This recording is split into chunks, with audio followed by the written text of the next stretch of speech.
supongo que estoy yo aquí el día de hoy porque hablo con el lenguaje del corazón, hablo sin vergüenza de la vida que he vivido, que para muchos debería de ser una vergüenza. No debería, es una vergüenza malamente. Para mí mucho tiempo... O sea, el día que yo amanecí vomitada, yo dije, en mi vida le voy a decir esto a alguien más. ¿Cómo Nirvana Hank va a admitir que amanecía vomitada? Porque es alcohólica. No, yo no voy a decir eso. Decir que yo no podía salir con jeans blancos a las fiestas porque no sabía si me iba a hacer del baño o si iba a vomitar. Esas cosas yo cómo las iba a aceptar. Qué vergüenza, ¿no? Digo, también a muy temprana edad me di cuenta por las malas que la gente siempre me iba a querer por privilegio, por apellido, por dinero, por ir a mi casa, por ir a ver los animales en mi casa.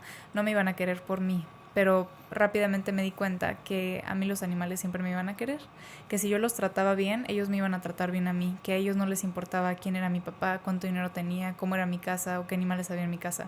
Solamente les importaba cómo los trataba. ¿Qué fue lo que pasó en la cabeza de Nirvana? Me metí a bañar y como que cuando empiezo a oler así el olor del vómito, del vino, del cigarro, del sudor, como que empiezo a sentir tanto asco por mi persona que agarré así un cepillo para peinar. Me empiezo a tallar todo el cuerpo hasta que tenía la piel roja, pero así con un sentimiento de ansiedad, de que quítame este asco por mí. O sea, siento muchísimo asco y como que no sé qué más hacer al respecto. Me termino saliendo de bañar, salí de la regadera calmada, agarré mi toalla, me sequé, agarré mi celular, le marqué a mi papá y le dije, Jorge, estoy muy cruda, pero si no te marco ahorita no te marco nunca. Creo que tengo un problemita con el alcohol y creo que necesito que me internen.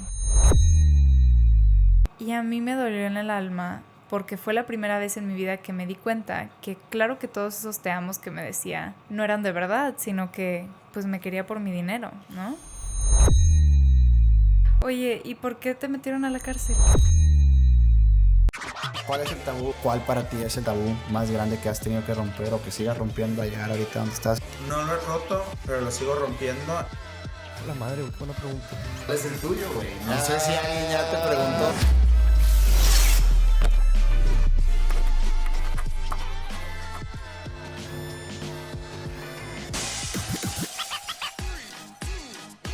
Hola gente, ¿cómo están? Bienvenidos a un episodio más de Rompiendo Tabús, el podcast más disruptivo donde se habla sin filtros. El día de hoy tenemos a una gran invitada desde Ciudad de México. Esta chica, antes de darles la presentación, quiero que sepan que es una persona que yo admiro bastante por su corta edad y gran trayectoria. Y aparte de eso, creo que es la mejor persona que pudimos haber invitado a este episodio, a este podcast, porque es una persona que ha roto demasiados tabús en lo que va de su vida. Nirvana, ¿cómo estás? Ay, gracias por tenerme, qué lindo, qué bonito. Oye, justo estaba investigando y pues yo tengo como muy presente el nombre o la palabra Nirvana, que pues en términos budistas, ¿no? Es como realización que puede llegar a una persona después de sufrir mucho y después una paz que se encuentra mediante la meditación.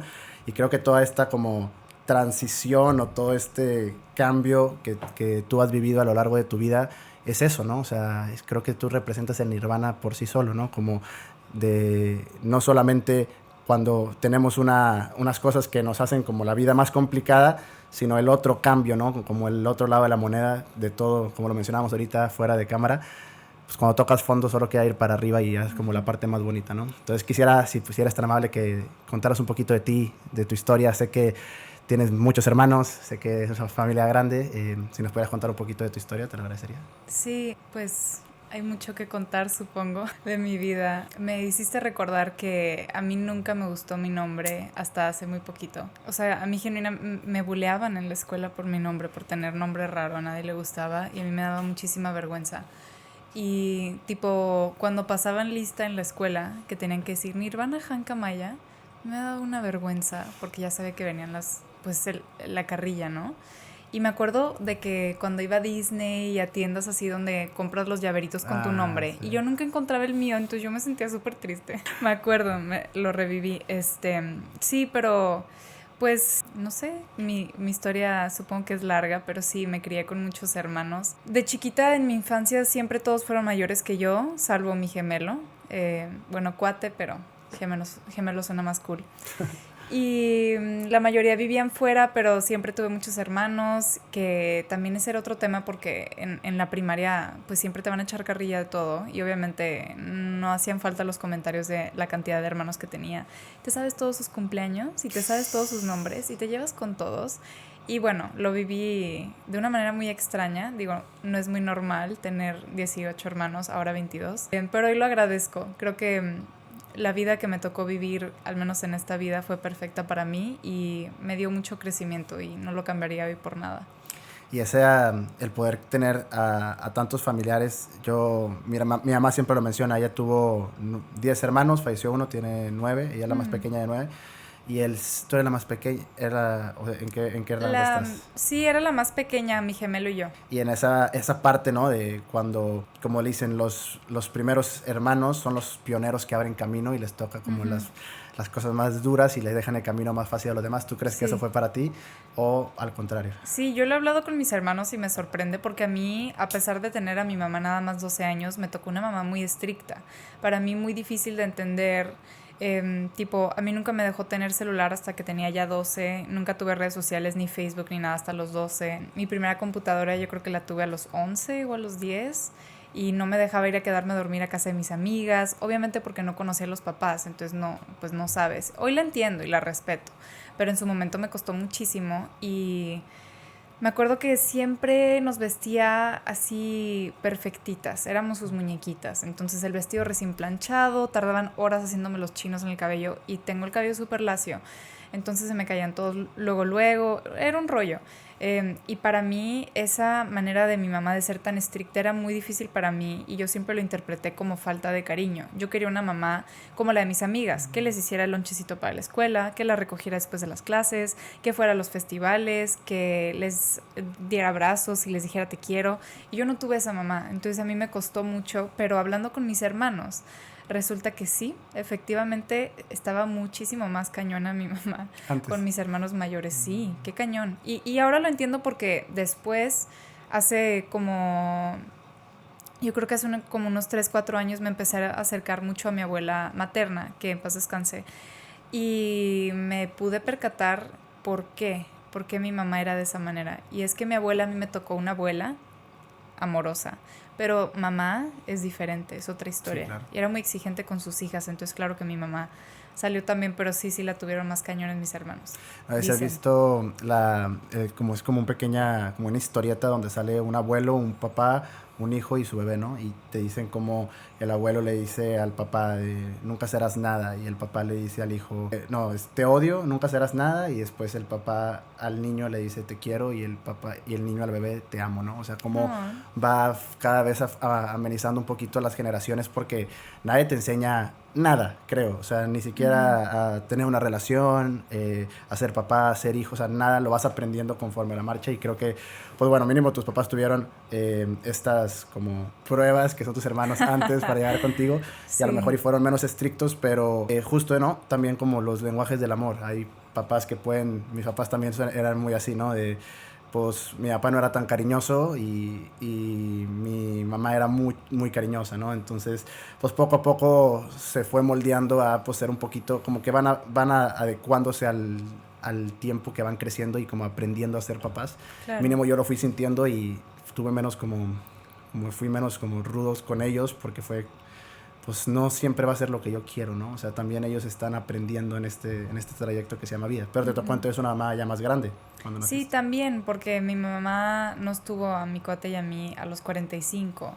Entonces era una mamá pues más cansada, menos en la casa, ya tenía más trabajo. Ella trabajaba mucho en su fundación y hacía muchos trabajos para Tijuana. Entonces estaba mucho más ocupada y sí, pues me tocó una mamá muy diferente. Pero ahorita que estabas hablando me hiciste pensar que se me hace muy interesante que creo que nosotros tenemos la generación donde podemos observar las introyecciones que se nos dieron y la manera en la que fuimos tratados y decidir si vamos a seguir el circulito y seguir la corriente y repetir los mismos patrones o cambiar y trabajar y tratar diferente a nuestros hijos. Y se me hace muy padre porque yo sé que de las carencias que tuve yo personalmente en mi infancia, yo voy a tratar diferente a mis hijos teniendo muy en cuenta lo que yo sentí.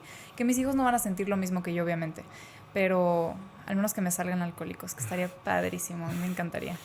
Yo creo que tus hijos también van a frustrarse y enojarse contigo, aunque tú trates de ser la mamá perfecta, y creo que todos los papás lo intentan a su manera. Sí. Yo lo fui viendo porque cuando iba creciendo, mis papás me alimentaban pues con lo que ellos creían que era algo saludable, lo que realmente no lo era. Y yo pues confiaba en ellos, porque mi confianza siempre iba 100% en ellos. Sí. Después fuimos aprendiendo de que hay mejores formas de alimentarnos y empecé a comer mejor, pero vi que ellos fueron aprendiendo en el proceso, y creo que esto que justo mencionas de la salud mental también es algo de generación, ¿no? O sea, como que anteriormente no se tomaba en cuenta, y ahorita la gente ya cada vez es más consciente de que como hay que cuidar la salud dental, hay que cuidar la salud mental, y hay que estar conscientes de, pues, cuando estamos bien, y si no estamos bien, lo podemos hacer que a otra persona le haga daño, ¿no? Entonces, todo este proceso de sanación del nirvana, creo que es bien interesante, porque lo estaba leyendo en tu historia, o escuchando en tu historia, que no solamente es un proceso de ok,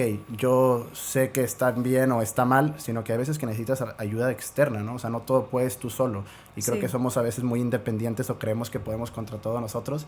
Y así nos enseñan, ¿no? De que si tú puedes, y si eres un chingón, tú puedes solo. Y pues no siempre, ¿no? ¿Cuándo sabes cuando necesitas pedir ayuda? Creo que lejos de ser muy independientes somos muy soberbios. Y no está mal, o sea, no es como que... Es que antes para mí decir que alguien era soberbio era un súper insulto, o decir que era envidioso, que era egoísta o algo narcisista, pero todos tenemos un poquito de ello y es parte del ser humano. Pero creo que todos somos muy soberbios en tanto a que, bueno, yo no puedo hablar por los demás, pero yo personalmente como que de chiquita siempre me enseñaron a... te caíste de la bici, te cortaste la rodilla, no pasa nada, deja de llorar, síguele, lo que sigue, vuélvete a subir a la bici para que no te dé miedo y síguele. Y está bien, lo entiendo, pero en mí esa manera de vivir y de ser criada me llevó a vivir así la vida, en que tienes alguna emoción, no, vamos a seguir adelante, porque siempre van a venir cosas más grandes, siempre me van a lastimar más, entonces tengo que seguir y seguir y seguir y seguir, y nunca parar y realmente analizar lo que estaba sintiendo. Y nunca, al menos en mi caso, no se me enseñó, y nunca aprendí a hablar mis emociones ni a identificarlas. Para mí las emociones eran negativas. Tener envidia era negativo, sentir egoísmo, sentir soberbia, todo eran emociones negativas, y no quería ni siquiera aceptar que las tenía. Pero hoy creo que todos los tenemos, y creo que es parte de aceptarlo, y no porque sea soberbia significa que voy a actuar en base a eso, sino al contrario. Hoy escojo ir en contra de mi soberbia y practicar la humildad, y no solamente para la soberbia, pero para la envidia practico la aceptación. Si quiero mentir, practico decir la verdad, ser honesta. Sí, no sé, pero, o sea, sí creo un poco en eso de, pues, de enseñarlos a que se puede seguir adelante, pero también se vale sentir. Justo. Y si traes dolor, disfrútalo. Y creo que cuando guardas todos estos sentimientos, de repente en un futuro salen de otra manera, ¿no? O sea, no, el cuerpo es tan poderoso que no es como que, ahorita no lloraste, no te preocupes, ya ahí quedó, ¿no? O sea, va a quedar guardado y eventualmente va a salir de otra manera. Mi hermana me lo explicaba muy bien. Ella me decía, yo me frustraba con ella y le decía, es que cuando yo trato de hablar del corazón o con algo que me dolió, siempre lloro. O sea, cuando trato de hablar de algo así como que realmente me hizo daño, batallo en controlarme y no llorar y decirlo. Y me dice ella, pues es que todo esto viene, y para que lo entendiéramos, porque ella tiene una sobrina y ella ya lo entendió, y en terapia también, que decía, pues nosotros desde pequeños estamos acostumbrados a que cuando algo nos molesta o nos duele, lloramos. Y eso es una forma de demostrar que no estamos bien o nos hace falta algo. Entonces, la razón por la que cuando tratas de explicar algo y lloras es porque todavía te duele. Entonces, es pues entender que es algo que está sanando, sánalo, y después o escríbelo, o como que no sabes cómo expresar lo que te duele. Creo que esa es la razón por la que lloras, ¿no? Como que no sabes cómo decirlo, entonces te frustra y lloras, ¿no? Canalízalo, escríbelo, piénsalo, medítalo, y ya después dilo, ¿no? Pero creo que guardarlo más profundo, como lo hacías tú, pues también puede ser un tema a largo plazo que también haga más daño. Sí. Ese como trayecto que tuviste tú fue de... O sea, todas las cosas que has vivido... Bueno, le voy a dar una pequeña introducción que me faltó dártelo un poco. Haces equitación, conferencista, influencer, tienes 23 años. Sí. Y todo esto en un muy corto periodo de tiempo, porque también tengo entendido que pues tuviste una infancia muy dura. Y es de ahí a llegar a todo lo que llegaste ahorita, pues fue todo un trayecto de muchas... Pues, no sé cómo explicarlo, sería como muchos puntos catárticos, ¿no? Muchos puntos de inflexión que te fueron llevando a la nirvana que conocemos ahorita, ¿no? quisiera ver si podías como contarme un poquito de tu historia, porque creo que justo es eso, ¿no? O sea, creo que has roto muchos tabús de las cosas que la gente normalmente no habla y hace que ayude a la persona a poder ser mejor. A mí me ha pasado muchas veces que las cosas que considero tabú después de un tiempo que no las platico me hace más daño, y después cuando ya tanto en terapia o en cualquier otro lado, me ayuda mucho a mí a saber que la necesitaba hablar para poder como salir adelante, ¿no? Como que no todo lo podemos hacer en nuestra cabeza, ¿no? Sí, de ley, sí es cierto, eso me habías preguntado hace rato. Sí, y sabes qué interesante que lo mencionas porque, o sea, también se vale llorar. No tenemos que andar por la vida llorándole a todos. O bueno, si tú quieres hacer eso, va, ánimo. Pero no, también se vale llorar. Creo que la vida también es de darnos permiso a nosotros mismos. O sea, a mí me costó durante mucho tiempo hablar y aceptar mis emociones y tampoco me gustaba llorar. Solamente lloraba cuando tomaba. Entonces llorar sobria era como súper extraño y no sé, no me gustaba. Pero hoy creo que la vida se trata de darte permisos y si tienes ganas de llorar, llora. Si tienes ganas de gritar, grita. Pero ya no hay necesidad de lastimar a la gente a mi alrededor ni de lastimarme a mí, al menos en mi caso personal. Y fíjate que en mi vida, pues, no sé, como que se me hace muy interesante todas las personas o las facetas que he sido y más que nada recordar todas las imágenes que mis ojos han visto se me hace muy interesante para todos, ¿no? Pero mi infancia no es que haya sido una infancia mala, simplemente soy alcohólica, soy hipersensible y yo distorsioné muchas cosas a mi alrededor, a mí todo me dolía, o sea, genuinamente todo el mundo a mi alrededor me dolía. El otro día justo creo que el otro día tuve un servicio y estaba compartiendo y pude recordar que una vez fui a Disney, creo que con la escuela o algo así, no fui con mi familia. Y en las tienditas así que vendían pues, tonterías, que el collarcito, las pulseritas, lo que sea, encontré un collarcito con el logo de Mickey y una M. Y yo dije, wow, qué bonito. M de María Elvia, M de mamá. Entonces se lo compré a mi mamá con mi dinerito, que me habían dado mis papás, pero según yo eran mis ahorros. Y lo compré súper orgullosa de que yo le había comprado su collar a mi mamá y bien emocionada. Entonces en la noche llegué y se lo di a mi mamá. Le dije, mira, mamá, te compré un regalito.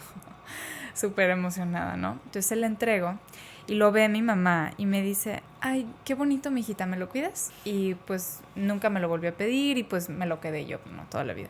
Entonces fue esas cosas a mí, digo, pues supongo que estaba feo el collar y mi mamá no lo quería o no sé, pero o nada más quería que se lo cuidaras.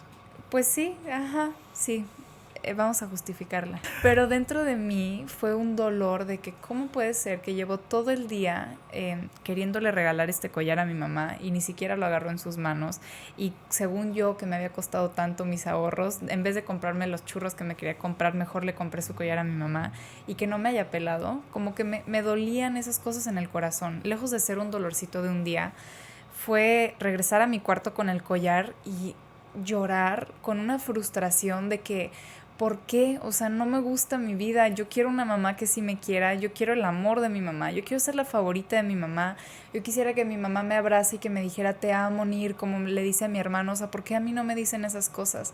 Y esas cosas genuinamente me dolían en el corazón, pero yo no sabía externarlo. Entonces, ¿qué hacía yo? Me metía abajo de mi cama y agarraba así un plumón y en la maderita de arriba. Ajá, escribía de que te odio, mamá, espero que te mueras.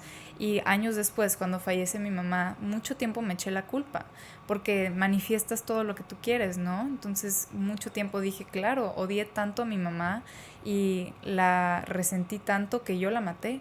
Y tuvo cáncer 2 años, pero yo nunca hice nada. Y estaba recordando justo el otro día que en alguna clase así como que de cerámica o algo así, o no sé si con plastilina, no sé, pero el punto es que una vez hice un cocodrilo, no sé por qué, y en mi cabeza dije, le voy a hacer este cocodrilo a mi mamá y se lo voy a regalar, porque este cocodrilo es mágico, porque lo hice yo y mis manos curan, sentía yo. Entonces, si yo se lo doy, le va a quitar su enfermedad y la va a curar, la va a proteger. Pero ya me había rechazado tantos regalos que dije, pues no se lo voy a dar, no se lo merece. Y lo guardé en mi buró, me acuerdo.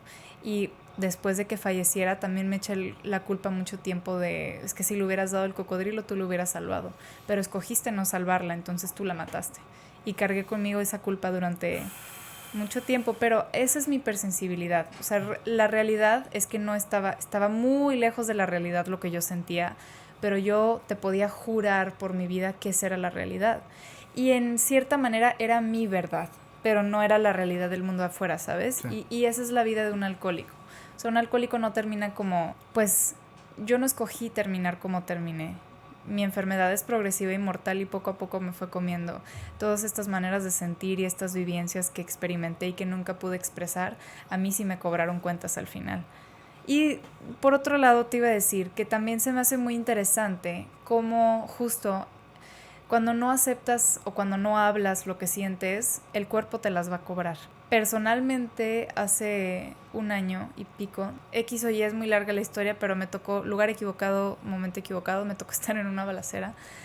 Y a la siguiente semana empecé con una gastritis nerviosa que en mi vida me había dado, pero identifiqué que pues claro, acabo de vivir una balacera, pues mi cuerpo lo está manifestando y me dio una gastritis. Y desde entonces, cada que tengo un momento de extremo miedo o nervios, me da gastritis. Se acaba de casar mi hermana y ya te imaginas cómo traía la panza toda la semana. Y también cuando no hablo algo me duele la garganta, cuando estoy injuriando a alguien me duele la cabeza, o sea, siempre mi cuerpo me está gritando. Diciendo, ¿no? Sí, que ya lo saque, que ya lo suelte. Y hay veces que no quiero, que quiero estar mal, entonces pues me doy permiso y me quedo ahí con el dolor de estómago. Y a veces no, a veces sí quiero estar bien, entonces lo saco. Pero creo que todo es una decisión, todo es conciencia. Ahorita que mencionabas de la hipersensibilidad, que me gustaría de hecho hablar un poquito más al respecto. Primero, creo que aparte cuando estamos pequeños, independientemente de la hipersensibilidad, somos sensibles. Sí. Entonces era una mezcla de que somos unos niños pequeños sensibles, más tú hipersensible, pues creo que todo lo recibías como lo que recibiera todos un golpe, tú recibías 5, ¿no? O sea, era más difícil para ti lidiar con eso y eso nada más habla de tu resiliencia y de lo fuerte que eres, porque creo que todo el mundo tiene sus propias batallas en su cabeza y cada quien lidia con ellas, pero el tema también de cómo decías que poco a poco la enfermedad, hablando del alcoholismo, te va llevando poco a poco. Hace mucho la referencia de las adicciones a cuando cocen una rana, ¿no? ¿Sí has escuchado? No. Cuando coces una rana, no la matas y la tiras a cocer, sino la tiras viva y vas subiendo de fuego poco a poco. Y la rana pues va nadando en el agua, se va sintiendo cómoda y eventualmente muere.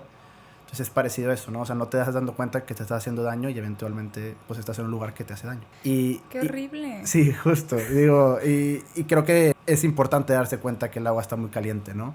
Y quiero saber contigo qué fue ese punto quiebre en el que creo que mucha gente le gustaría saber porque puede que estén ahí para que se den cuenta cuando el agua es muy caliente. Yo creo y estoy asumiendo, pero normalmente cuando estamos metidos en cosas que nos hacen daño, no siempre estamos solos.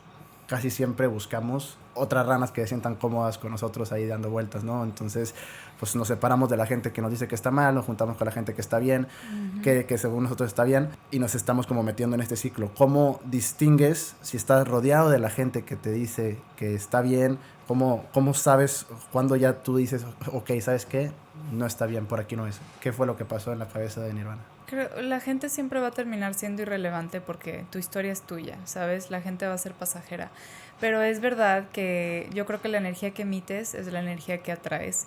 Y en el momento que yo estaba feliz en la escuela, súper aplicada, sacando 10 en todos, pues mis amigos eran igual. Pero el día que estaba viviendo en Berlín, por ejemplo, fumando marihuana todo el día, tomando todos los fines de semana, saliendo puro rave todos los días, pues claro que mis amistades eran igual, ¿sabes? O sea, el camino en el que estás, la gente a tu alrededor va a ser igual. Pero en mi caso, yo terminé tocando fondo un 25 de mayo, que para mí fue muy fuerte, que digo, entre muchas cosas que como que esa mañana así pasaron muchas cosas muy rápido. También yo ya había chocado varias veces, ya había amanecido sin saber qué onda, cómo llegué a ese lugar. ¿Y chocaste alcoholizada? Sí, muy irresponsable, a mí muy, muy, muy inconsciente y muy irresponsable. Qué bueno que estás bien. Sí, pues no, qué bueno, yo creo que todo es perfecto, por algo no me tocó no quedarme ahí. Pero una vez sí, como a los 17, 18, porque ya estaba rapada, corté con un novio y estaba yo tan triste que me fui a tomar a casa de una amiga y mi costumbre, muy inconscientemente, era agarrar el carro borracha e irme a manejar. Y yo me iba a manejar pues por Tijuana y así, pero ese día estaba muy aburrida y muy borracha, entonces decidí irme manejando a Tecate, que te echas creo que como hora y media, 2 horas, algo así. De noche. Sí, como a las 3 de la mañana, 2, 3 de la mañana, muy borracha. Entonces me voy manejando y pues me perdí. Y luego estaba manejando, me río de lo inconsciente, la verdad, pero bueno, venía manejando de regreso y de la nada, o sea, yo venía pues bastante rápido en una carreterita, bueno, como 120, 130, y de pronto hay un semáforo, o sea, doy vuelta y hay un semáforo en rojo y habían 3 carriles y en los 3 había carro y trato de frenar a todo lo que puedo, pero pues no pude y me estampé con el carro enfrente. Afortunadamente no pasó nada. Y, o sea, el carro sí, pero a mí no me pasó nada. Pero ahí no desperté. Perdí muchas amistades, perdí muchas relaciones y yo seguía en la misma inconsciencia. No me podía percatar de lo que estaba pasando. Para mí, todo a mi alrededor me dejaba. Mi mamá me dejó, mi papá me dejó, mi familia me dejó, mis amigos, mi novio, todos me dejaron. Pero el único que está conmigo es el alcohol. Y es el único que nunca me va a dejar. Entonces, ¿yo cómo lo voy a dejar? Podía culpar a cualquiera a mi alrededor y en particular, pues claro, culpaba a mi papá, pero al alcohol, ese nadie me lo toca. Y pues sí, tuve muchas ocasiones donde pude haber despertado, pero en mi caso no, fue hasta ese 25 de mayo que amanecí y encontré un video en mi celular, así completamente negro, que estaba mi amiga contando una historia. Yo no me acordaba cómo había grabado ese video, ni de dónde había salido, ni nada. Tenía blackout de la noche anterior, como siempre. Y empiezo a escuchar el video y está mi amiga contando una historia. Y en eso, alguien más, como que con una voz muy ronca, muy profunda, la interrumpe y le dice, no tiene nada de sentido lo que estás diciendo. Literal, está diciendo pura tontería. Y mi amiga la interrumpe y dice, ¿sí te das cuenta cómo te pones cuando tomas NIR? Te transformas. Y así, esa fue mi cara. O sea, no podía creer que ese era yo. Ni siquiera me había reconocido yo a mí misma. Y fue muy fuerte que, aparte que de las palabras que utilizó, si no te das cuenta cómo te pones cuando tomas NIR, te transformas. Te transformas. O sea, el no reconocerme y el literalmente pensar, o sea, ¿real me transformó? Si yo siempre he tenido esta obsesión por el control, por estar bien compuesta, cuidar mis palabras, ser derechita, ¿sabes? ¿Cómo puede ser que pierdo el control? Fue como muy fuerte para mí, muy confrontante y me dio mucho miedo. O sea, ¿qué tanto estoy haciendo entonces cuando no estoy consciente? Y si estoy haciendo tonterías que yo ni en cuenta. Y me entró como que mucho miedo y pues me acuerdo que me paré al baño y me vi en el espejo y estaba así con la cara hinchada, los labios rojos de la noche anterior y pues vomitada. Y era mi normalidad y como que siento pues miedo, o sea, ¿cómo puede ser que esto ya es mi normalidad? Así amanezco todos los días desde hace 1 mes, 2 meses, no sé. Y me metí a bañar y como que cuando empiezo a oler así el olor del vómito, del vino, del cigarro, del sudor, como que empiezo a sentir tanto asco por mi persona que agarré así un cepillo para peinar. Me empiezo a tallar todo el cuerpo hasta que tenía la piel roja, pero así con un sentimiento de ansiedad, de que quítame este asco por mí. O sea, siento muchísimo asco y como que no sé qué más hacer al respecto. Y tallaba mi cuerpo y tallaba y me dolía, pero también era un llanto así de una frustración y una ansiedad asquerosa. Me terminó saliendo de bañar y fue casi como un trance. De un momento para el otro me pasó el pensamiento y ni siquiera fue un pensamiento, solamente como que así clic, me hizo un clic. Me terminé de bañar, salí de la regadera calmada, agarré mi toalla, me sequé, agarré mi celular. Le marqué a mi papá y le dije, Jorge, estoy muy cruda, pero si no te marco ahorita no te marco nunca. Creo que tengo un problemita con el alcohol y creo que necesito que me internen. Y ya, no hubo un pensamiento en mi cabeza, no hubo un sentimiento, no hubo nada, solamente supe qué es lo que tengo. No, lo hice, nada más. Estaba casi como pues en un trance, literal, algo muy extraño. Pero ese fue mi fondo. El tema del alcohol, creo que también es bien importante entender lo que es un analgésico, ¿no? Sí. O sea, te adormece y creo que muchas de las personas que sufren con ese padecimiento es justo por eso, ¿no? Porque baja tu moral, actúas de una manera en la que no actuarías si estuvieras sobrio o sobria y y hace que lo que duele no duela, mínimo temporalmente, ¿no? Entonces, creo que lo que comentabas también, el fallecimiento de tu mamá, creo que muchas cosas que han influenciado pues en que no todo sea tan color de rosas como pintan todas las personas que aparentan, tanto en redes sociales como en el mundo en general, ¿no? Como que todo el mundo cree que nadie tiene problemas y nada más nosotros tenemos, pero todo el mundo está pasando por un chorro de cosas. Sí.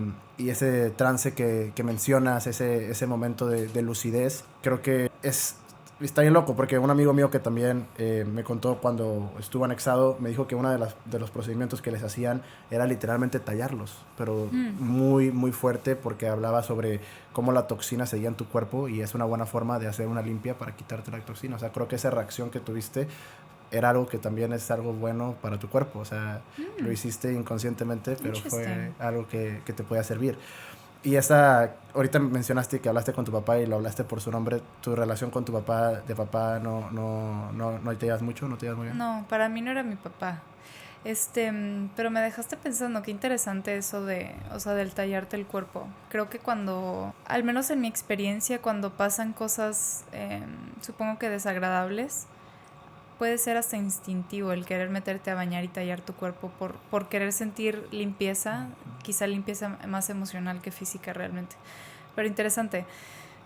Yo, cuando falleció mi mamá, un verano antes, mis papás llegaron y nos dijeron que se iban a ir a Suiza el verano, que con mi hermana y que se iban de viaje y pues en pareja, y nos íbamos a quedar con mis abuelos en la casa. Y yo estaba súper emocionada porque mis abuelos eran un amor.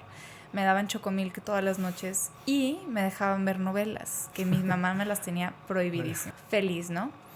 Y disfruté muchísimo mi verano, la pasé padrísima con mis abuelos y así. Me acuerdo que en las noches hacíamos carreritas porque mi abuelo roncaba, o sea, de esos que se mueve la pared, sientes. Y total, termina el verano y me dice mi abu, oye, mijita, pues ya llegó tu mamá, vamos a recibirla.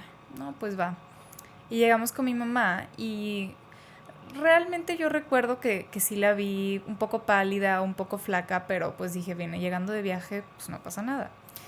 Y entonces se acostó en la cama y nos dijo, oye, mijita, ¿puedes cerrar los ojos? Es que me pica mucho la peluca y me la quiero quitar. Y yo no entendía cómo que tenía peluca y cómo por qué, pero ok.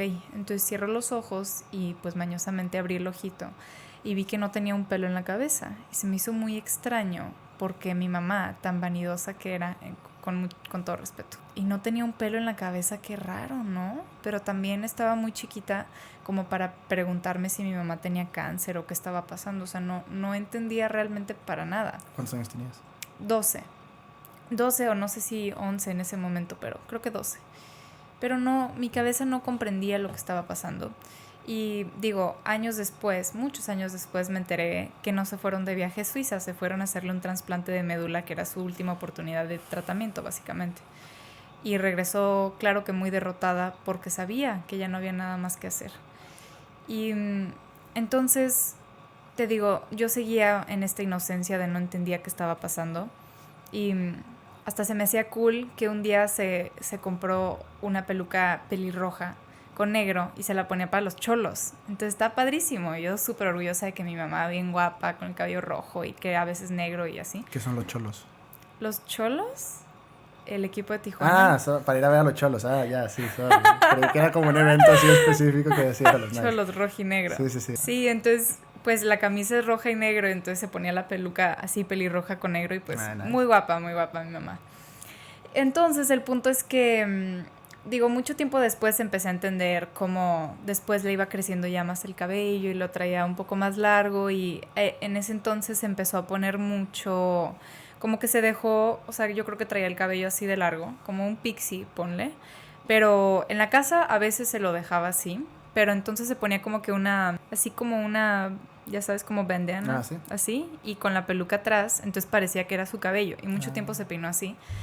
Y yo seguía sin entender por qué de pronto una vez a mi mamá, se les ocurrió ir a montar a la playa, que mi mamá en mis 12 años de vida nunca la había visto montar en mi vida, porque siempre decía, no, qué miedo, que de chiquita me tiró un caballo, entonces no me quiero volver a subir.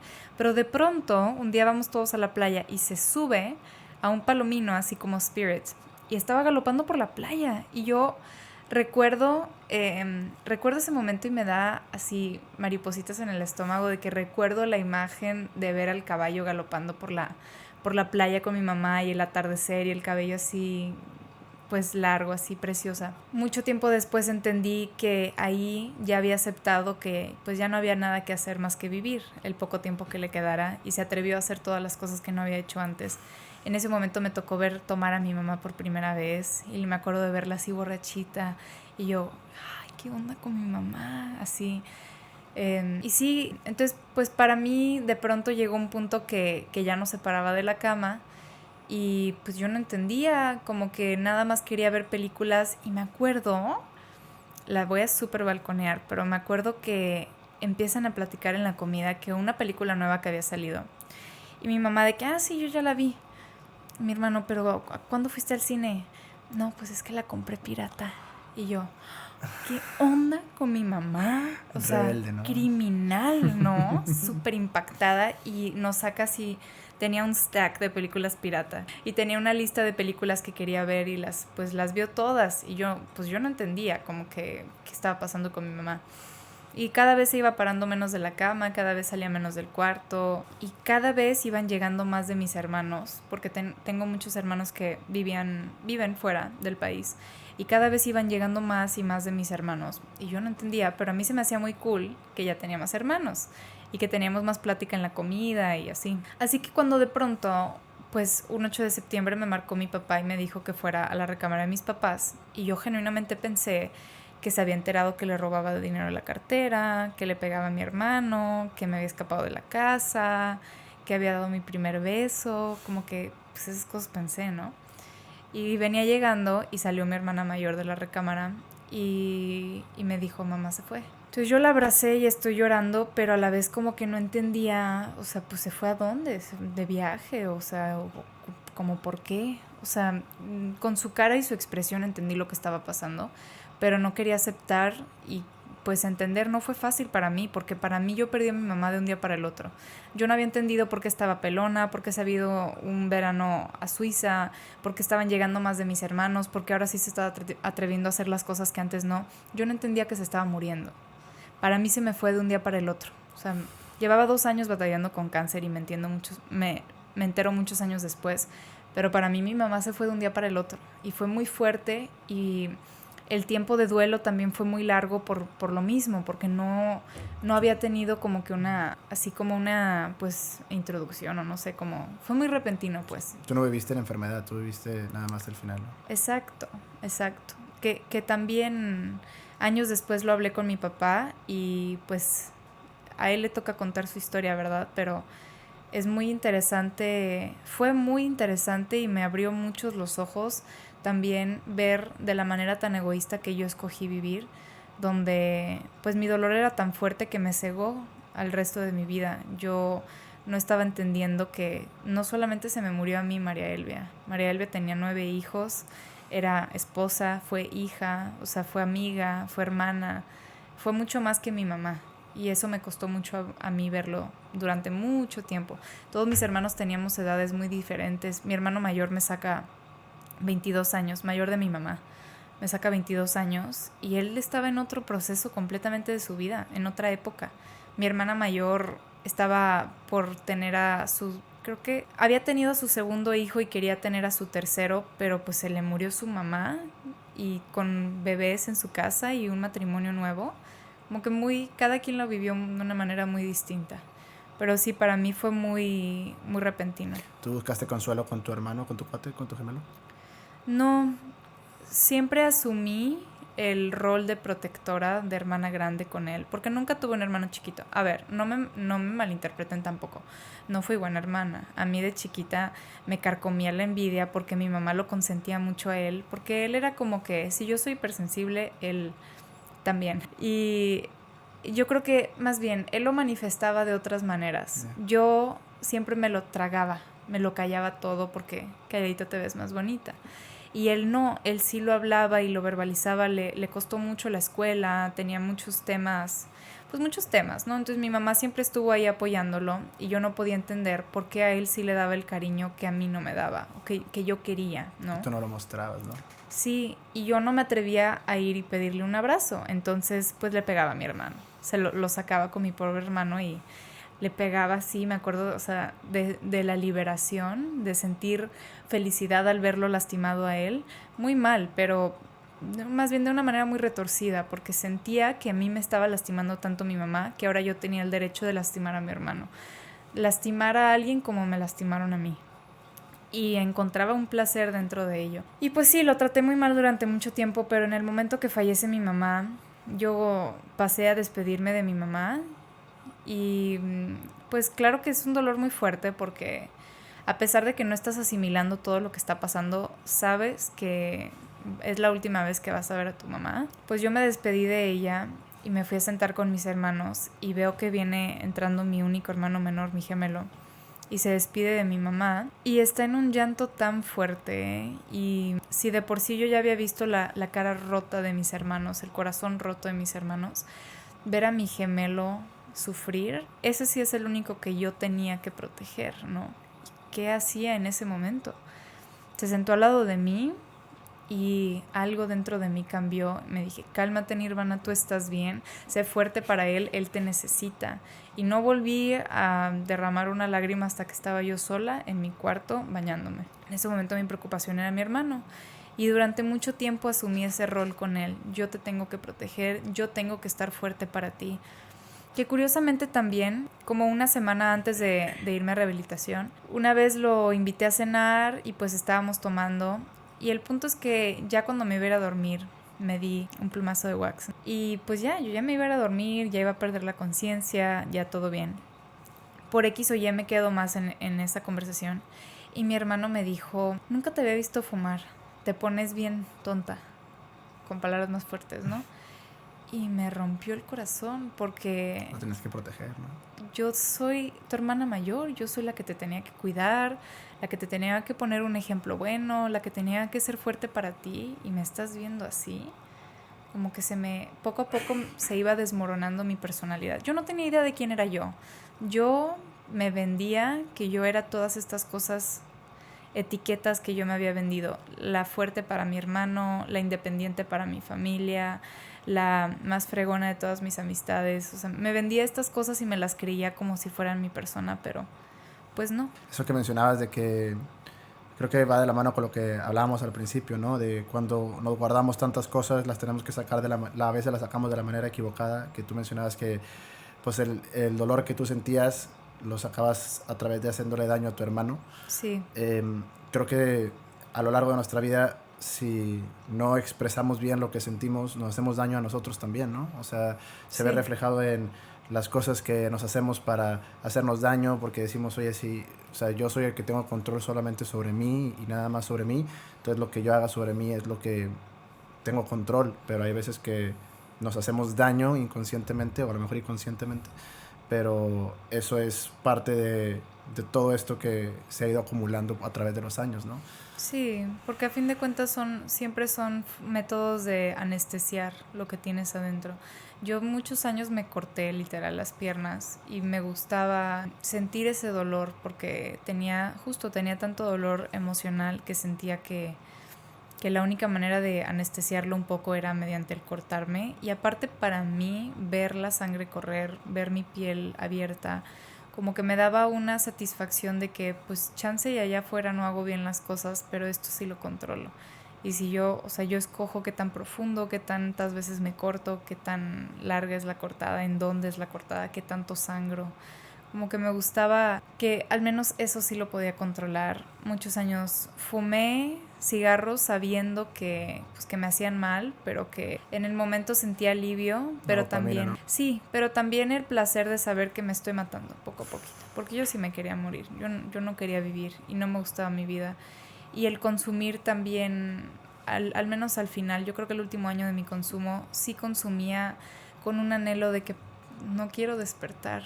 O sea, pase lo que pase, si choco en la carretera, si me muero de una congestión, lo que sea, pero yo no quiero despertar. Y todas las mañanas después de consumir era otra vez que no lo lograste.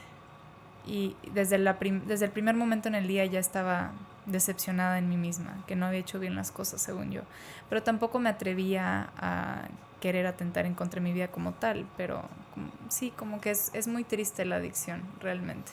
Ahorita digo, no soy psicoanalista ni mucho menos, pero creo que también parte del ámbito depresivo va también de la mano de el no sentir.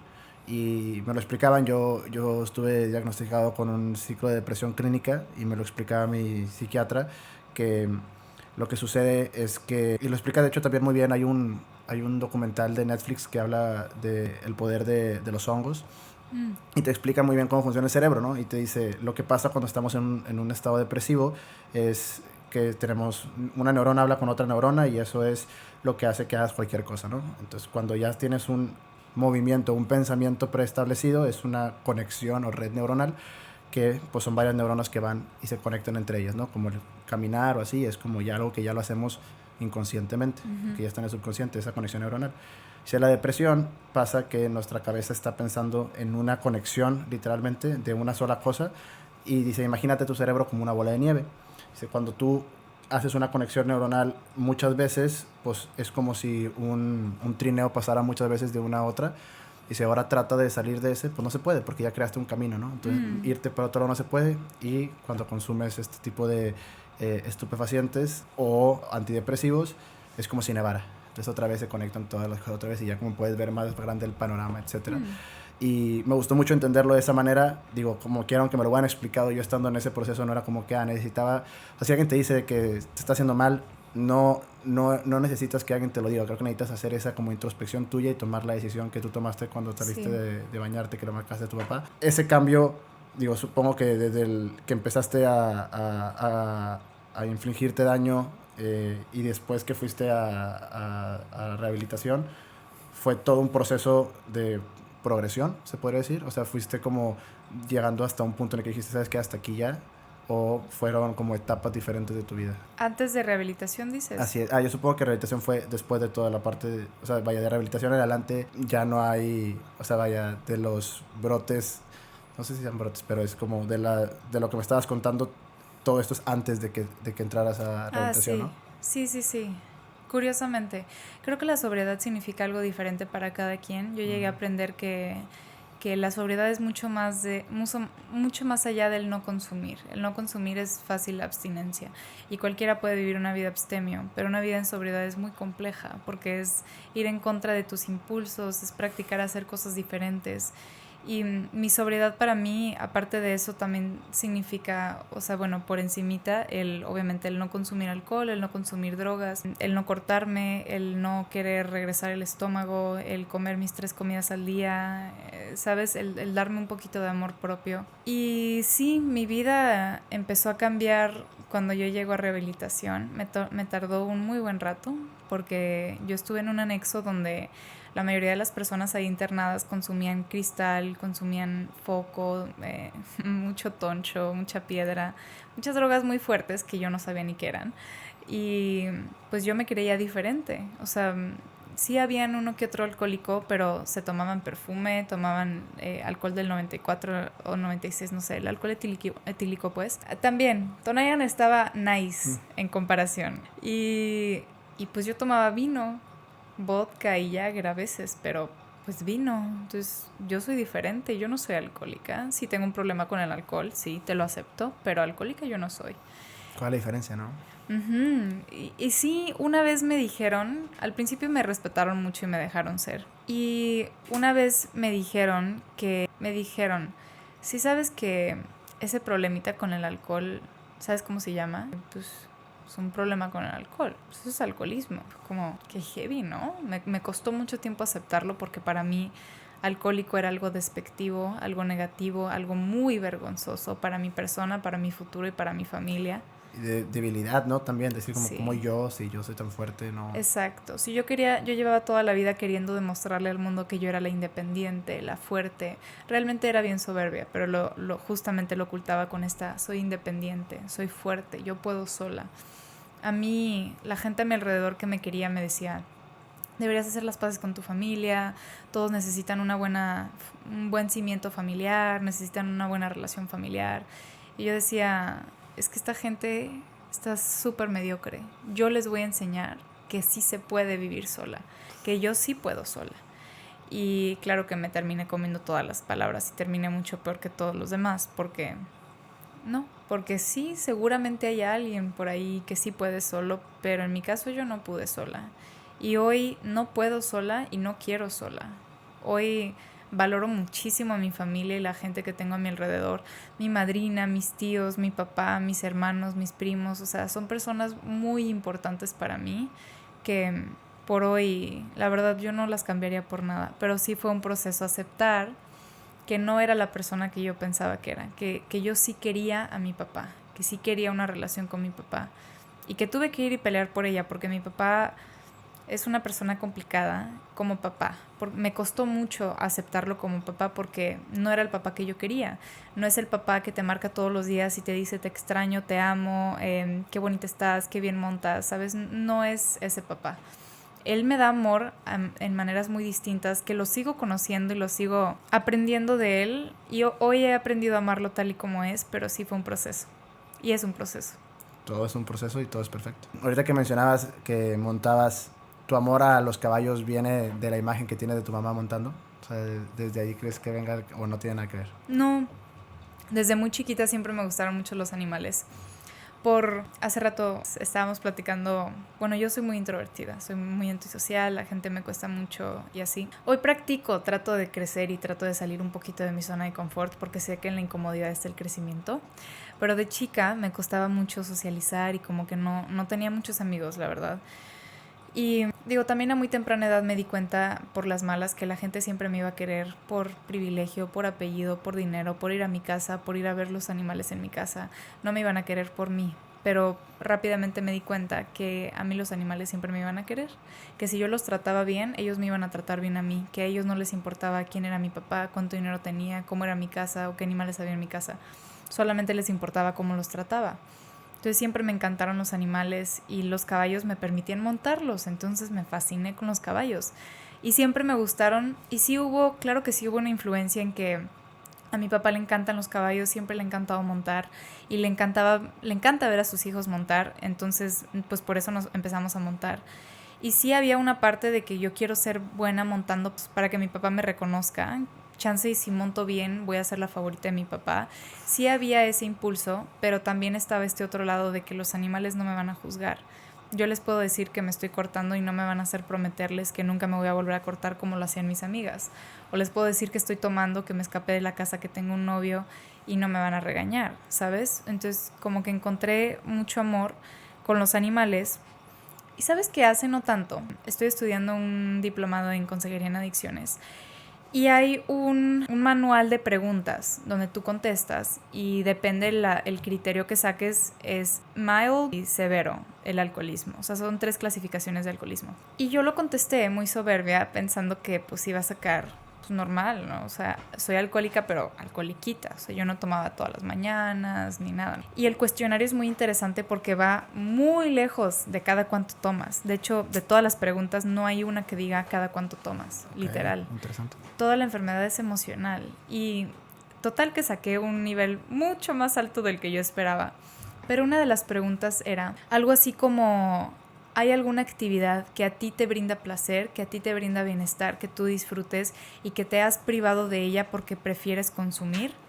Y me costó aceptarlo, pero claro, yo dejé de montar durante mucho tiempo porque prefería salir de fiesta los fines de semana y no tener que levantarme temprano a ir a montar o tener que irme el fin de semana a competir. Y me costó mucho aceptar, pero pues claro, yo dejé de montar 5 años porque estaba tan mal emocionalmente que no podía con la disciplina de montar, el levantarme todos los días, pero aparte de eso sentía que no merecía ser feliz y montar me daba felicidad. Entonces sentía que no merecía montar y dejé de montar muchos años.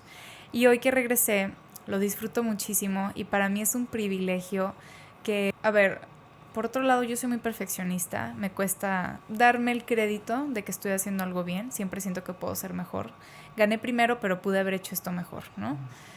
Y Pues bueno, me cuesta aceptarlo, pero creo que no monto tan mal y pues me está yendo bien, gracias a Dios, le he echado muchas ganas y es algo que disfruto muchísimo, o sea, veo los frutos y los disfruto y aparte el simple hecho de poder montar me fascina, me encanta, es terapia. Sí, justo. Ahorita que lo mencionas que es terapia, existe la quinoterapia. Sí. Y de hecho estaba escuchando un podcast que hiciste con Jessica que hablabas también de cuando te encargaba una tarea que mencionabas de tus amigos, ¿no? Que mencionaste, no sé si la, si la quieres contar, lo de que mencionaste que un amigo que nunca te iba a fallar era... Sí, justo. Una vez, yo creo que ya tenía como 12 o 13, me acuerdo que estaba, creo que era en la clase de la Mrs. Walker o algo así. Y estábamos en clase de inglés y nos dejó hacer una tarea de un essay de quién es tu mejor amigo y por qué. Y yo no sabía que se iba a entregar, entonces yo empecé a escribir, que Súper no... honesta, ¿no? Sí, siempre me gustó escribir. Ajá. Hoy, después en terapia me sirvió mucho porque a mi madrina le costó mucho trabajar conmigo porque yo no sabía ser honesta, ni conmigo misma, ni mucho menos con alguien más. Entonces empecé a escribir. Y después de haber escrito ya podía discernir un poco más lo que estaba sintiendo y luego ya llegaba con mi madrina y le decía. Pero pues fue muy terapéutico esa vez, entonces que me dejaron en la tarea, la mesa. Y yo empiezo a escribir. Mi mejor amigo es Himmel Akal, mi caballo. Porque a él le puedo decir que me quiero suicidar y no se va a espantar, que me estoy cortando todos los días y no me va a decir que no lo haga. Y le puedo decir lo que yo quiera y no me va a juzgar y siempre me va a dar su amor. Y lo tuvimos que entregar.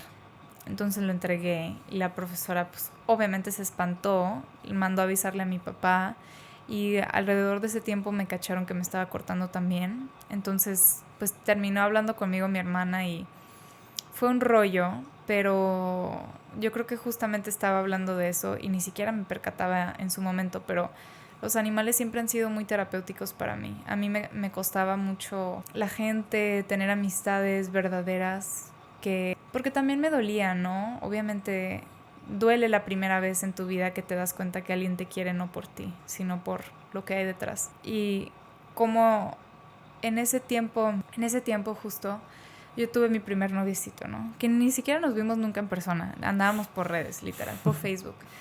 Y entonces un día subió, lo voy a súper balconear aquí.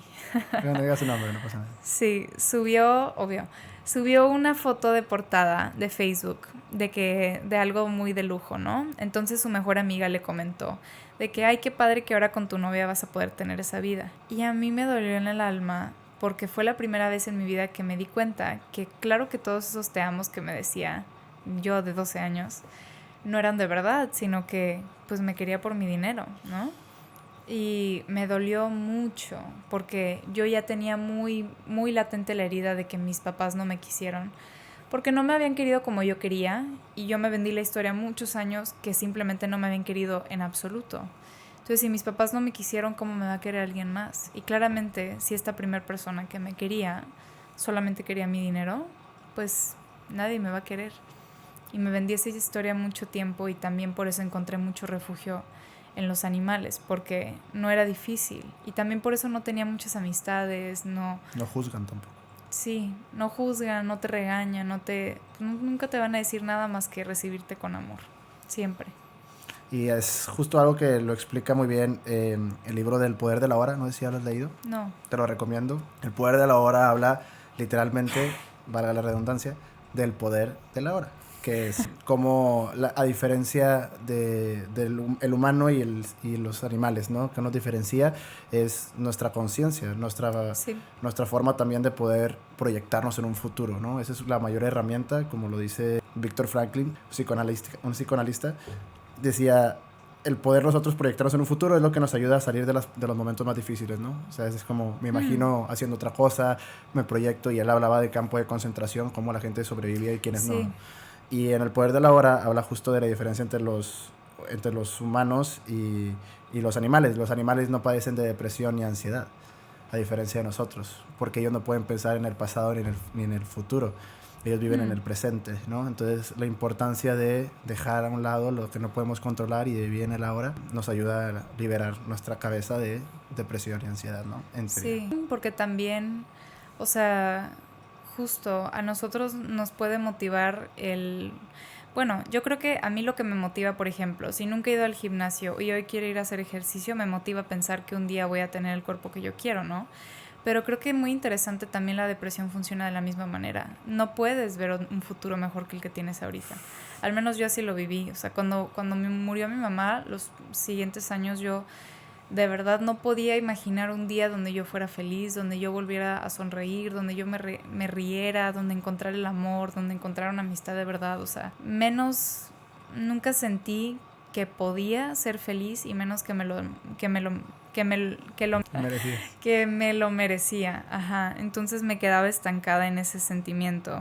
Y yo creo que funciona de esa manera, como que no puedes Ahí estaba ver otra tu posibilidad. trineo estaba atorado en una sola línea. También hablan de la depresión, que los receptores dopamínicos se atrofian, o sea, no, nada te produce felicidad porque Sí. estás tan enfocado en algo negativo que ya tu cerebro ya no, nada te hace sentir bien, ¿no? Sí. Pero qué loco, y creo que esto yo discutía con mi psicóloga. Yo no soy tanto de dejar que me digan cosas, yo soy más de debatir, ¿no? De que hasta que me hagas creer que estoy yo en lo correcto, me lo demuestres. Por eso batallaba en tener o sea, he ido de varios psicólogos en psicólogos hasta que encontré una que nunca me da por mi lado y es, a ver, Cool. eso me encanta, sí, justo. Y hablando con ella, yo le decía que yo veía a las personas que tenían experiencias traumáticas más duras, que maduraban más rápido. Y yo creía que ese era el factor. Mientras más experiencias traumáticas tengas, más rápido maduras, ¿no? Y ella me dijo, sí, pero depende de la resiliencia de la persona. Porque hay personas que simplemente no toman iniciativa a raíz de eso y simplemente los tumba, y hay personas que lo utilizan como catapulta para ir para arriba. Y creo que tú eres uno de esos casos. O sea, tú tienes una historia de demasiadas veces en las que tuviste que poner a prueba tu resiliencia, y es por eso que ahorita vienes de dar una plática en Ciudad de México, ahorita pues estamos platicando, y creo que es la inspiración, fuente de inspiración para muchas personas que están en ese momento ahora mismo. Creo que es como una lesión. Yo me lastimé el tobillo y me molestaba cuando llegaba la gente y decía como, vas a estar bien, y los veía si no estaban lastimados, y era, ay, sí, güey, pues tú estás caminando y corriendo, pues Claro. es muy fácil para ti decirlo, ¿no? Pero en efecto estoy bien, y en efecto puedo estar mejor, pero las personas que están en ese proceso es bien difícil, a menos que alguien que haya vivido exactamente lo mismo les diga cómo pueden lidiar con eso. Y creo que pues, está bien padre que tú sí puedes decirle eso a esas personas, a las personas que están sufriendo tanto de dependencia, tanto... Creo que son demasiados tabús, ¿no? O sea, podría ser desde el alcohol, desde la alimentación, desde la inflexión de daño. Todo eso son diferentes formas en las que recibimos algo nosotros, que podría ser tanto ese rush dopamínico, esas ganas de sentimiento de control, etcétera, o adormecimiento, pero que a la larga nos hace más daño. Todo eso que alguien ahorita lo esté sufriendo, ¿qué consejo le darías? Fuerte, me fui a muchos lados. Fíjate que esto es lo que me gusta hacer a mí, o sea, hoy venir a compartir mi historia.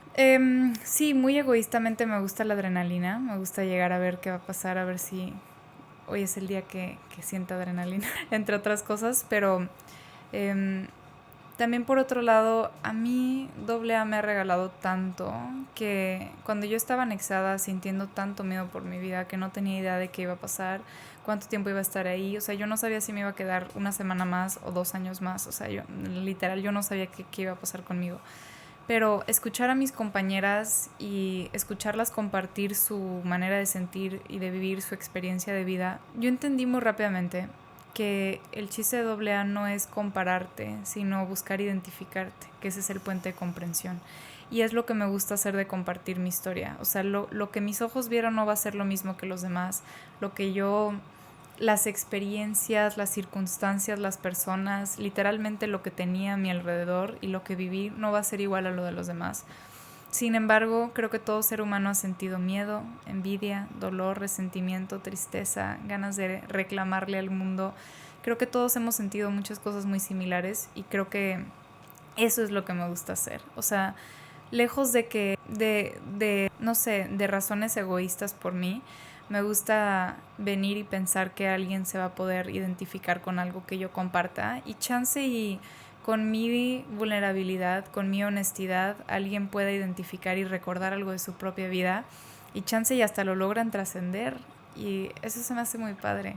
Eso es algo de lo mucho que me ha regalado a mi AA y espero que yo pueda hacer eso por alguien más. Eso me encantaría. Ya lo estás haciendo, te spoileo el final. Ya lo estás haciendo, estoy 100% seguro. Yo desde que escuché tus otras pláticas y esta misma que tenemos ahorita, ya lo estás logrando y felicidades por eso, porque te digo, eres el faro de luz de muchas personas que están buscando esa luz justamente. Y algo que quería compartirte es, yo empecé a ver también la vida con otra perspectiva. Es una pequeña analogía que te quiero compartir, si la quieres utilizar o no. Pero esto que te mencionaba de las experiencias más traumáticas o duras que tenemos nos ayudan a madurar con la resiliencia, también son una slide de tu presentación, hablando de dar conferencias o pláticas a la gente, ¿no? Entonces, no verlo como, híjole, qué mal que me pasaron tantas cosas, sino al contrario, tengo más cosas de las que puedo contar que pasé para inspirar a las personas, ¿no? Entonces, creo que tu presentación está increíble. O sea, no hay persona que no te admire después de todo lo que has tenido que pasar para llegar a ser la chica que estamos ahorita platicando. Y yo digo que todos tenemos también cosas que tenemos que solucionar día a día. No estamos nunca donde queremos, que era lo que mencionábamos, de que me quiero ir a viajar, pero quiero más, siempre queremos más, etc. Y me gustaría hacerte una pregunta que le hago a los invitados que vienen a este podcast. Son dos. La primera es, para ti, Nirvana, ¿qué significa la palabra tabú? Yo creo que tabú para mí mucho tiempo fue... Había una serie, ahorita me acordé, en Nat Geo de tabú. Sí, y salían puras personas súper tatuadas y perforadas. Sí. A mí me encantaba ver eso, se me hace súper raro.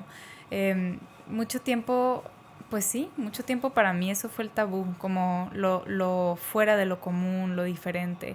Y supongo que estoy yo aquí el día de hoy porque hablo con el lenguaje del corazón, hablo sin vergüenza de la vida que he vivido, que para muchos debería de ser una vergüenza. No debería, es una vergüenza malamente. Para mí mucho tiempo, o sea, el día que yo amanecí vomitada, yo dije, en mi vida le voy a decir esto a alguien más. ¿Cómo Nirvana Hank va a admitir que amanecía vomitada? Porque es alcohólica, ¿no? Yo no voy a decir eso.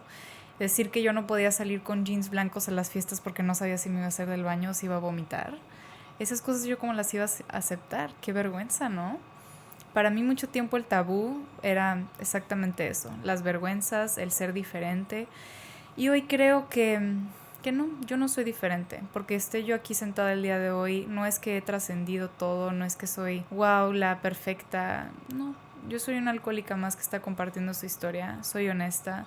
Y justo, me tocó vivir una vida, una infancia con mucha hipersensibilidad y mucho sufrimiento, mucho dolor. Me corté muchos años, tuve enfermedades alimenticias muchos años, fumé mucha marihuana muchos años, probé muchas drogas, consumí mucho alcohol. Y lo que sería muy, muy tabú para unas personas, aunque realmente es la realidad, es mucho más del normal de lo que pensamos. No solamente el consumo, pero las emociones, la manera de sentir, es muy normal. Y me gusta hoy compartirla y justo pues romper el tabú. Y hablarlo, que no tiene por qué ser un tabú, es súper normal y no tiene que ser una vergüenza. Justo, y creo que cuando rompes ese miedo de que sea vergüenza, lo compartes, que fue lo que hiciste con tu papá, y ayudas al cambio, ¿no? O sea, lo primero es aceptarlo y después viene como todo el esfuerzo detrás. Tú que fuiste tan honesta y abierta, me encantaría también compartirte un poco esto. Yo nunca lo he contado, pero me encantaría compartírtelo. Yo hace como 4 años trabajaba en una empresa. Yo no me dedicaba a las redes sociales porque para mí era un tabú dedicarme a las redes sociales. De hecho, alguien hace poco me preguntó, ¿y cuál es el mayor tabú que tú has roto, no? Y me puse a pensar y pues, dedicarme a redes sociales para mí era un tabú muy difícil de dedicarme porque yo era ingeniero y es súper orgulloso de ser ingeniero porque mi papá que era un hijo ingeniero y soy ingeniero y estoy trabajando y vivía solo en Querétaro y según yo sí, súper bien. Me fui a una boda a San Miguel. Yo en ese momento empecé a crear contenido de la mano de mi expareja y hacíamos mucho contenido de piropos, de bromas juntos, etc. Pero me voy a vivir solo, me separo y pues empecé a perder mi identidad, ¿no? De que pues de qué quiero hablarle a la gente, de qué quiero hablar, si nada más subía contenido con ella, pues entonces dejo de subir. En mi trabajo me decían, Daniel, ya no subas contenido, si quieres un puesto gerencial alto, pues la gente ve tus videos, no te va a tomar en serio. Claro. Entonces me dijeron, ok, ya no puedo subir contenido, no me gusta mi trabajo, realmente lo odio.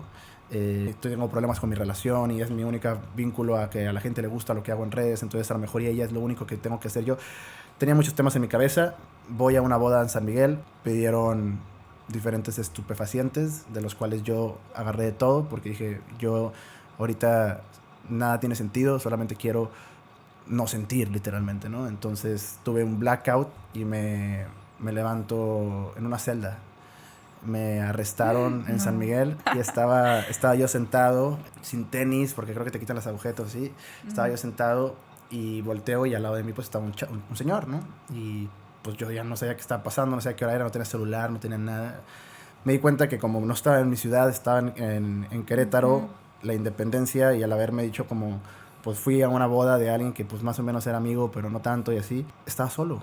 Sí. Nadie me buscó, nadie supo, nadie sabía. Era yo y un extraño en una celda en Querétaro, ¿no?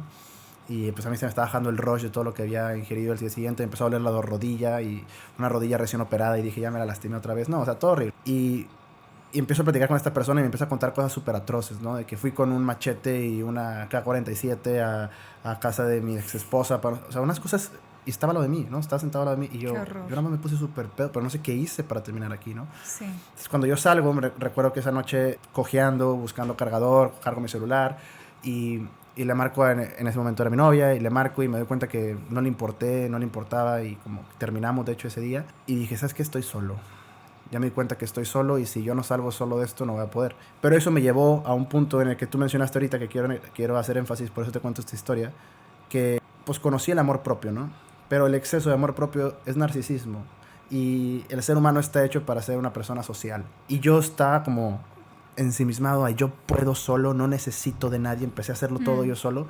Hasta que me di cuenta y dije, sí, y la frase es súper cierta, de solo llegas más rápido, pero acompañado llegas más lejos. Me ayuda a desprenderme un poco. Fue como, ok, Daniel, entiendo que no necesito de nadie según yo, pero me hace bien estar rodeado de gente. Entonces me volví a involucrar con mi familia, regresé aquí a Monterrey, encaré a mi papá, le dije, ya no voy a dedicarme a redes. Me dijo, tú ya no eres mi hijo. Le dije, pues te voy a mostrar que como quiera voy a ser un chingón. En efecto, ahorita sigo siendo su hijo.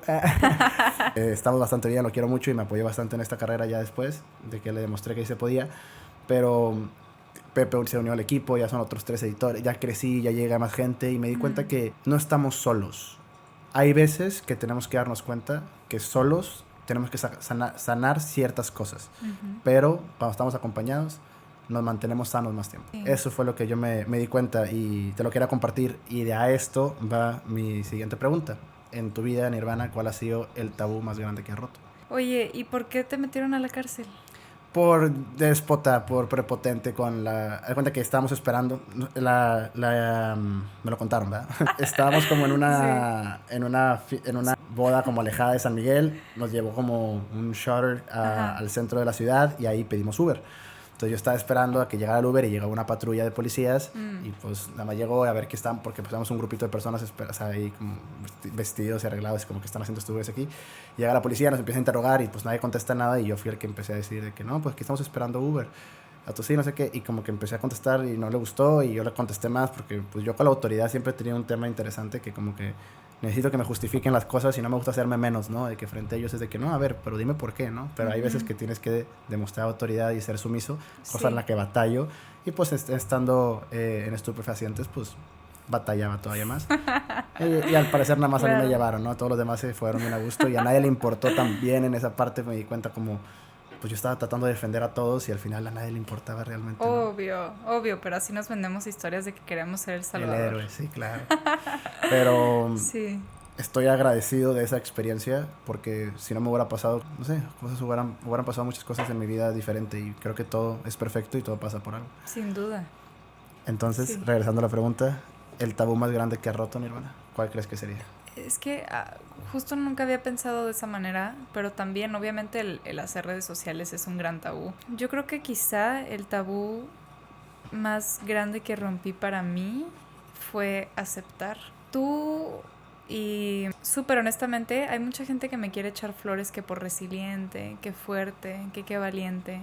Pero yo creo que la verdad no. O sea, sí, yo jugué canasta con las cartas que me jugaron, ¿sabes? Yo viví 20 años perdida. O sea, perdida en tristeza, en autoconmiseración, en victimización, en mi dolor. Yo no lo aceptaba. No es como que aprendí de un día para el otro o como que siempre fui muy resiliente y muy fuerte. No.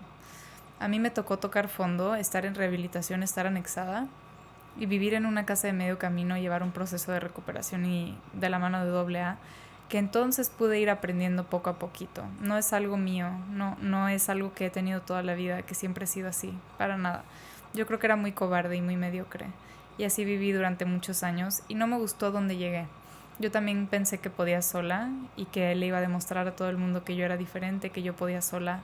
Ese sentimiento solamente me llevó a más aislamiento, más soledad, más tristeza y más dolor. Entonces no, yo no sabía vivir bien. Y bueno, me fueron enseñando poco a poquito, con muchos golpes, pero con mucho amor también. Y aprendí, pero para mí el aceptar que sí puedo ser feliz, que sí merezco ser feliz, que sí merezco amor, me cuesta mucho aceptar, muy personalmente, me cuesta mucho aceptar que la gente me puede querer porque tengo muy latente la herida de que siempre me van a querer por otra cosa de por medio. Entonces, o sea, nunca me he sentido, pues no sé, como la favorita de alguien. No me puedo imaginar que soy favorita de alguno de mis hermanos, de mis amigos, de nadie a mi alrededor, ¿sabes? Pero entonces para mí el aceptar que sí quería el amor de mi papá, que sí quería ser feliz, que sí quería buenas relaciones, buenas amistades, ser parte de mi familia, aceptar todo eso para mí era el tabú más grande de mi vida. Y romperlo y aceptar que sí quería otras cosas, eso fue muy difícil para mí. Y pues claro, en el resto del mundo, para mi papá tampoco fue fácil, que yo no fui ingeniera, que soy conferencista y creadora de contenido y jinete, pues no soy la hija que él quería en muchas cosas. Y eso también fue un gran tabú. Y encontrar la manera de que él me apoye después de aceptar que no soy quien él quería que fuera, pues es complicado. Y hoy lo entiendo porque, por ejemplo, a mí me encantaría que mis hijos todos sean jinetes y que todos monten y les encanten los caballos, pero ya me vi cómo seguramente no les van a gustar y para mí va a ser difícil aceptar que no les gusten los caballos. Pero chance les guste, no sé, jugar ajedrez, que para mí no es algo muy interesante, pero chance a ellos les hace feliz, ¿no? Y es complicado, pero bueno, así me lo imagino. Pero sí, el tabú más grande de mi vida fue aceptar que sí podía ser feliz. Qué fuerte, y gracias por compartirlo. Y algo que a mí me sirvió mucho también de visualizarlo de esta siguiente manera es: nuestros papás también tienen miedo. Sí. Y yo me di cuenta de eso porque yo sé que la forma en la que mi papá, principalmente mi papá, mi mamá era como que nada más lo apoyaba, pero me decía que tenía que hacer algo porque creo que era su forma de tenerle miedo a la incertidumbre de qué le pasará a mi hijo si no le digo exactamente lo que yo sé que funciona, porque lo otro no estoy seguro. Entonces, sí, si te dejo a ti libre haciendo lo que yo no sé que va a funcionar, puede que te vaya mal en la vida. Entonces mi papá, por su deseo de asegurar que me fuera bien, era estricto en que no me dejara que yo fuera lo que en el fondo quería hacer, ¿no? Claro. Pero tuve que entenderlo de esa manera, que era su forma de cuidarme o protegerme, y súper válido y agradecido de que haya hecho lo que hice, que fue estudiar una ingeniería. Me demostré a mí mismo que podía con todo y TDAH, dije lo puedo y lo voy a lograr, y me ayudó bastante a crecer, ¿no? O sea, como todo pasa por algo, y lo mencionas tú bastante bien, y creo que por algo estamos aquí platicando y ha sido el cúmulo de las decisiones que hemos tomado, ¿no? Sí, sin duda. Y una última pregunta que quisiera hacerte, Nirvana, sería: ya sé que la respuesta correcta sería nada porque cambiaría todo, pero imaginemos que es alguien más, ¿no? Si hubiera una persona escribiendo también una carta como la que tú escribiste de tu caballo y de cómo se sentía en ese momento, y pudieras darle un consejo a esa persona, ¿qué le dirías? Una persona que se siente como tú te sentías en ese entonces, ¿habría un consejo que crees que le hubiera servido? O sea, que se sintiera sola como yo me sentí. Fíjate que hace poquito me súper extraño, yo no me lo esperaba. Una sobrina en la escuela le dejaron de tarea: ¿quién es alguien que admiras y por qué? Y súper linda. Ella pasó por dificultades en su infancia también, perdió a un familiar muy cercano y pues la pasó muy difícil. Y ella compartió en esa tarea que me admira a mí porque yo había pasado por haber perdido a mi mamá por cáncer y ella también perdió a un familiar por un tipo de cáncer, y que sentía mucha comparación, bueno, más bien mucha identificación, y que valoraba que a ella le daba mucha motivación ver cómo yo lo había superado y que hoy yo sí soy feliz y que monto y a ella también le gusta montar. Y fue así como que súper fuerte para mí, como que me cuesta aceptar que pues chance y sí motivo a alguien más, no sé. Pero yo creo que antes que nada a mí me costó mucho justo entender que sí había gente que sí me quería, aceptar que mi familia sí me quería a pesar de todo lo que les hice y el daño que yo también causé, no solamente a mis hermanos y a mi papá, pero a ellos como familia. Causé muchos problemas dentro de mi familia. A pesar de todo eso, siempre me quisieron porque era mi familia. Y no solamente mi familia, pero muchas amistades que también sí me querían. Tengo una segunda familia que no tiene nada de sangre conmigo, pero me aman también. O sea, había muchísima gente que me amaba, mucha gente que me amaba. Y me lo merecía y sí lo tenía, pero no lo sabía, no lo podía ver porque después llegué a entender que la depresión, la hipersensibilidad, el alcoholismo, o sea, solamente son como si te pusieras unas gafas de sol que hacen que veas todo tu alrededor mucho más oscuro, que todo duela, que todo lo percibes de una manera distinta. Pero no porque tú lo veas así, significa que es así. Creo que en la vida hay dos sopas, tu manera de sentir y la realidad. Mi manera de sentir es nadie me va a querer, nadie me va a ver a mí por quien soy, no soy suficiente, siempre puedo ser mejor. Y la realidad es, pues no, Nir, hoy a la edad que tienes, estás montando mucho mejor de lo que pensé en toda mi vida. Te levantas todos los días a las 5 de la mañana, nunca pensé que iba a hacer eso en mi vida. Montas 7 horas todos los días, o sea, has crecido tus redes sociales, tienes un trabajo, te va bien, o sea, das conferencias, o sea, cosas que en mi vida me imaginé, pero esa es la realidad. Y creo que es muy importante empezar a discernir que está tu manera de sentir y la realidad. Y no porque sientes de una manera significa que tiene que ser tu realidad. Pero es importante discernir. Siempre hay personas que te aman y nunca vas a estar solo, pero tienes que abrir los ojos y permitir que entren esas personas. ¿Qué tan fuerte fue tu manifestación? ¿Te veías haciendo lo que haces ahorita? No, cero. Nunca me lo imaginé, la verdad. Siempre quise montar, siempre supe que toda mi vida mi sueño más grande siempre había sido ir a las Olimpiadas y ganar el oro para México y más como mujer, padrísimo. Pero nunca pensé que iba a poder llegar. No es que he llegado todavía, pero ya no es tan intangible como lo era antes. Ahora es un sueño mucho más real y me fascina pensar eso. Nunca en la vida me imaginé dar una conferencia, menos que hoy me dedique a eso. Siempre me gustaron las redes sociales, pero también nunca pensé que iba a tener 500,000 de seguidores. O sea, no entiendo cómo hay 500,000 de personas que les gusta seguirme, como que muy extraño. No, nunca me imaginé ser feliz, nunca, la verdad. Y hoy no es como que me lo gané de un día para el otro, es un proceso de día con día. Por hoy escojo hacer las cosas que me hacen bien a mí. El amor propio para mí es levantarme todos los días a la hora que yo decido, a las 5 de la mañana, atender mi cama, ir a montar, trabajar en las redes, editar mis videos, hacer mis talleres, las conferencias, o sea, esa es parte de mi amor propio. No me espero a mañana para ser la persona que quiero ser, empiezo desde hoy. Y justo lo que mencionabas de todo es perfecto, un gran amigo mío, de mis mejores amigos, usa esa frase y también siempre dice hoy es el mejor día de mi vida, hasta ahora. Porque si lo vemos así, como que cada día que vivimos es el mejor día de nuestra vida y también con la idea de que todo es perfecto y todo pasa por algo, creo que ayuda bastante a poder apaciguar las cosas malas que nos van pasando y poder sobrellevarlas paso a paso. ¿Qué tan lejos estamos de las Olimpiadas? ¿Qué se necesita? Tiempo, la verdad. Ok. Tiempo, solamente tiempo y experiencia. Primero Dios y que todo siga como va. A mí me da muchísimo miedo que esté súper egoístamente, pero me da mucho miedo. Valoro mucho la salud que tengo el día de hoy y que mi cuerpo funciona a su totalidad, porque gracias a eso puedo montar, porque si no, pues sería un poco más complicado. Pero sí, tiempo nada más. Va.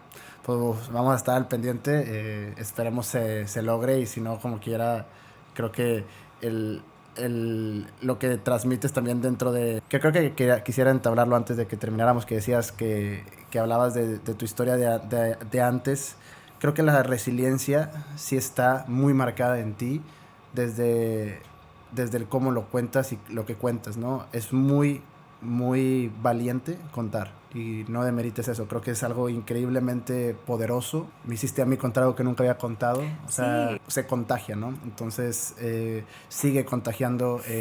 Contar lo que sabes que a la gente le va a servir, tu historia, sigue rompiéndola, sigue creciendo. Estoy seguro que si te lo propones vas a llegar a las Olimpiadas si es que es lo que realmente quiere Nirvana, y que siempre sepas que hay mucha gente que te quiere. Creo que todas las personas necesitan saber eso. Creo que siempre hay alguien que realmente te quiere, y también puedes resguardarte, creo que en Dios. Es algo que yo también he aprendido a lo largo de mi vida. Y pues primero que nada agradecerte por este tiempo, por este espacio, por haber venido a grabar aquí con nosotros, que estoy muy seguro que la gente se va a ir muy contenta de lo que aprendió, que se lleva de este capítulo. ¿Cómo pueden encontrarte en redes sociales, Nirvana? Estoy en todos lados como Nirvana Hank, básicamente, nirvana.hank en Insta.